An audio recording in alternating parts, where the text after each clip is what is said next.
Tim Satuan Narkoba Polres Aceh Utara kembali berhasil menggagalkan penyelundupan pil ekstasi di kawasan pesisir Senudon, Aceh Utara. Barang haram tersebut ditemukan di sebuah perkebunan warga yang disembunyikan oleh tersangka. Sebelumnya, para tersangka ini telah ditangkap kepolisian bersama barang bukti 20 bungkus paket teh Cina berisi 21 kg sabu-sabu.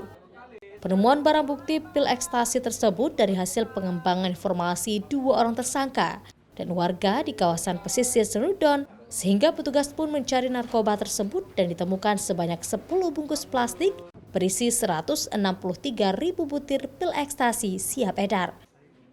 Menurut pihak kepolisian, penyelundupan narkoba tersebut merupakan jaringan internasional yang telah lama melakukan aktivitas penyelundupan di kawasan pesisir Aceh Utara.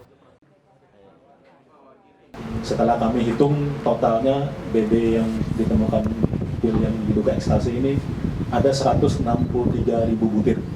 Jadi kami ada 163 butir yang ini juga rencananya akan diedarkan. Termasuk kapal sarana angkut yang mengangkut dari laut sampai dengan ke darat. Jadi itu ada kapal Oskadon namanya, ada di garasi kami amankan di sana.